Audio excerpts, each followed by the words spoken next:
On recommande toujours de dormir entre 7 et 8 heures par jour sans interruption. Cela permet de bénéficier d'une qualité de sommeil qui contribuerait également à une meilleure qualité de vie. Cette recommandation nous préoccupe lorsque nous nous réveillons au milieu de la nuit, ou bien que nous dormons seulement 1 heure ou 2. Cependant, cette modification du sommeil considérée comme telle jusqu'à présent, se révèle être tout à fait naturelle. Elle nous serait même bénéfique. Au début des années 90, le psychiatre Thomas Weir a mené une enquête. Ainsi, un groupe de personnes a été plongé dans l'obscurité pendant 14 heures par jour pendant 1 mois. Il a fallu un certain temps pour obtenir des résultats. Dans la 4e semaine de l'enquête, il a été déterminé que les habitudes de sommeil avaient changé. Toutes les personnes avaient l'habitude de dormir plus de 6 heures d'affilée, mais dans la 4e semaine de l'étude, elles dormirent pendant 4 heures. Elles se réveillèrent ensuite pendant 1 ou 2 heures et enfin, elles retombèrent dans un sommeil de 4 heures. Les résultats de l'étude ont impressionné de nombreux scientifiques du sommeil. Malgré cela, ils ont considéré qu'il était préférable de conserver l'habitude de dormir 8 heures par jour sans interruption. Les habitudes du sommeil se sont modifiées avec le temps. En 2001, l'historien Roger Kirsch, de l'Institut Polytechnique et de l'Université de Virginie États-Unis d'Amérique, a publié un travail de recherche de plus de 15 ans, qui révèle les évidences historiques qui démontrent que les êtres humains dorment seulement en 2 étapes distinctes. En 2005, il a publié un livre intitulé At Day's Close, Night in Time the Past à la fin de la journée, la nuit dans le passé.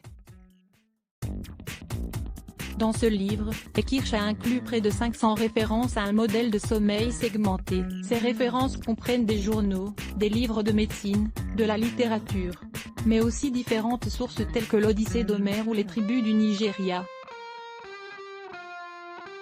Cette grande recherche a révélé que les êtres humains ne sont pas toujours dans la capacité de dormir 8 heures consécutives sans interruption. Au lieu de cela, il suggère que pour beaucoup d'entre nous, il est bien plus facile de dormir en 2 périodes plus courtes. Cela totalise au final le nombre d'heures recommandées par les experts. Dans le passé, la période de sommeil commençait avec 3 ou 4 heures de sommeil suivies de 2 ou 3 heures de réveil. Tout ce processus se déroulait en 12 heures, c'était la norme pour bénéficier d'un sommeil réparateur. Cependant, à la fin du siècle XVIII, cette façon de dormir commença à changer pour devenir ce que nous connaissons aujourd'hui.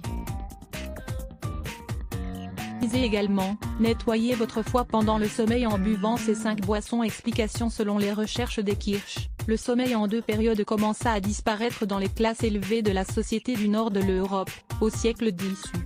En une période de 200 ans, elle s'est étendue au reste de la société occidentale. Dans la décennie des années 20, l'idée de dormir en 2 périodes de sommeil durant la nuit disparut complètement.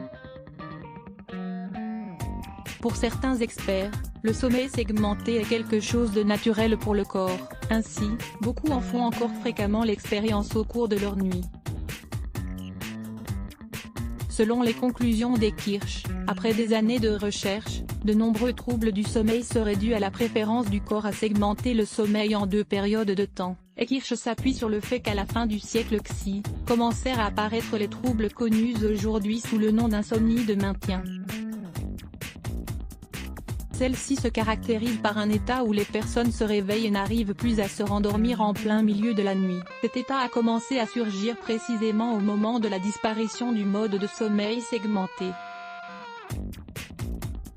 Pour le psychologue Greg Jacobs, l'idée de dormir en une seule fois sans segmenter le sommeil pourrait se révéler nuisible, car certaines personnes peuvent être réveillées au milieu de la nuit par des troubles d'anxiété extrême, ce qui pourrait affecter le retour au sommeil au point de rester éveillé toute la nuit. Lisez également, comment décorer votre chambre pour favoriser le sommeil réparateur.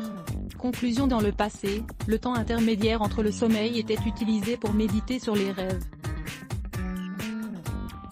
Bien lire, prier ou encore pratiquer la spiritualité. Jacobs estime que ce type d'activité était la clé pour réguler le stress de manière naturelle. C'est pour cela qu'aujourd'hui, il n'est pas rare que les personnes souffrent d'anxiété, de stress, de dépression ou d'alcoolisme en outre, notamment si l'on considère que la technologie a également changé les habitudes de sommeil des personnes. Cette astuce pour ne pas prendre de kilos pendant la ménopause. En adoptant de bonnes habitudes, on peut réduire le risque de prendre du poids et de développer différentes pathologies pendant la ménopause. Lire plus. Let's Block ADS.